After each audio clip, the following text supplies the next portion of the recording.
Britain's net zero policies pose a challenge to energy demand. The tech prosperity deal signed last week with the United States will see energy demands from AI data centers shoot up, but it could leave the rest of the nation at a loss.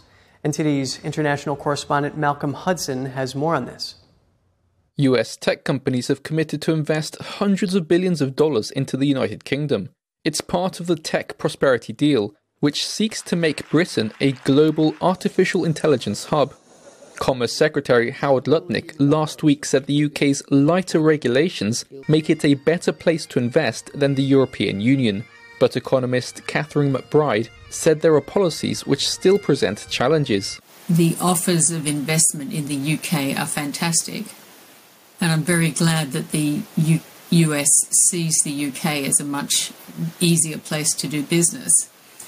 But the problem is that we have got these net zero laws. Britain is legally committed to reaching net zero carbon emissions by 2050.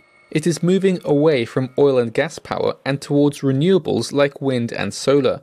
However, big tech requires big amounts of energy flowing constantly, something renewables cannot do when the wind doesn't blow and the sun doesn't shine.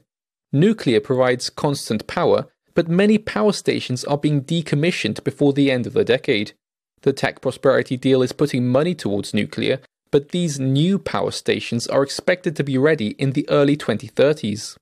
So we are going to have this shortage of dispatchable power at the end of the 2020s, and that could be disastrous for other industries who rely on electricity, because they will probably find that they get turned off. A solution is to take a step back from net zero policies. Nvidia CEO Jensen Huang recently said high energy prices are a challenge. The UK's industrial electricity costs are the highest in the developed world and 4 times higher than in the US. Huang said Britain will need to run its new data centres with gas-fired power plants. This could alleviate energy demand issues in the years before the new nuclear power plants come into action in the next decade. Malcolm Hudson, NTD News.